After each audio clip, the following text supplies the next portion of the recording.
last time things were normal was Friday the 13th. I've never put much thought into these auspicious dates or other superstitious signs.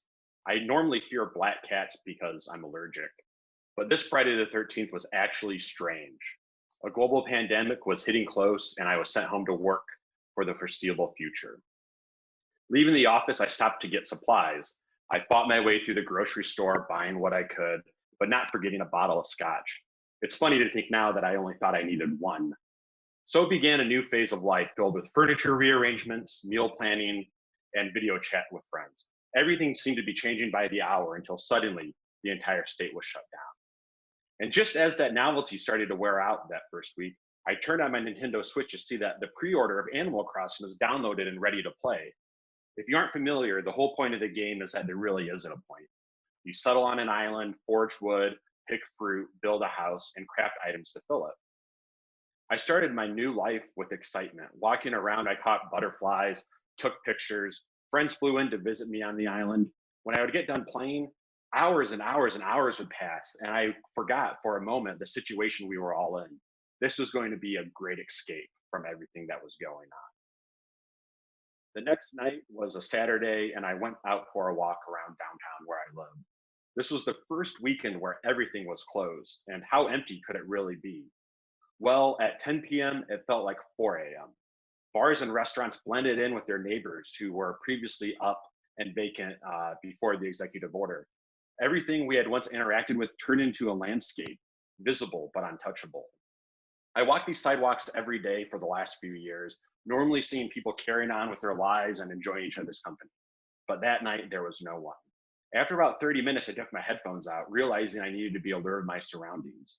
It felt like anything could happen, and I took a lot of pictures. I came home both physically and emotionally exhausted and picked up my Nintendo Switch to play some Animal Crossing. But after a few minutes, the escape wasn't doing what it did before. I couldn't stop thinking about what I just saw. The world I was in was something like a fantasy.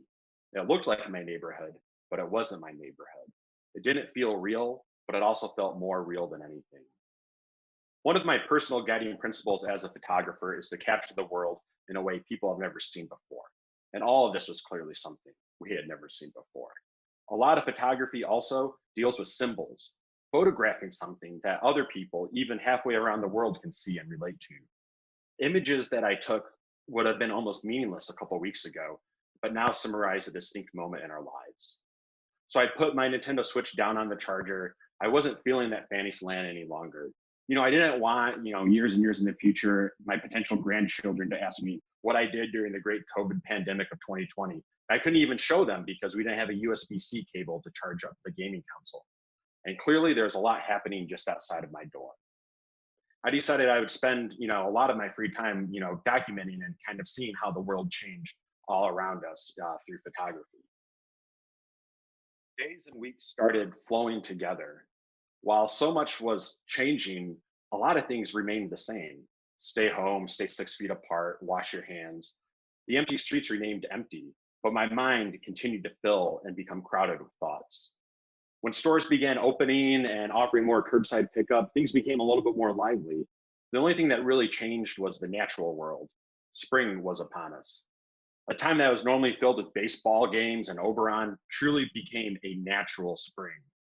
While so much of the world was canceled and closed, nature continued. I noticed plants and animals more than ever because that's all there really was. And these flowers and birds didn't really seem to care about the problems we were all stressing out about. It was a time of rebirth. The sadness of the empty streets was soon replaced with a different kind of life. And then came that first really nice day when it felt like 70 degrees. It was a Thursday. I think a lot of you probably remember it. I walked my same route. Everything started feeling normal again. All the cares were temporarily forgotten. And then on the sidewalk, I saw a discarded glove. Before, if I would see one of these, I would kind of go, ew, and move on. But now it contains so much more significance. It was a reminder of the severity of everything that was happening. So why did this used glove affect me so much? I think it's because of the significance we've given it. It represents our fears, but also the actions we're taking to combat them. But also, like the glove, everything we're going through now will soon be discarded, just a chapter in history someday forgotten about. A couple weeks later, it was the weekend of Holy Week. It was, Good Friday and Easter time. And I noticed a flower in my front yard about to bloom. I woke up on Easter morning and it had fully blossomed.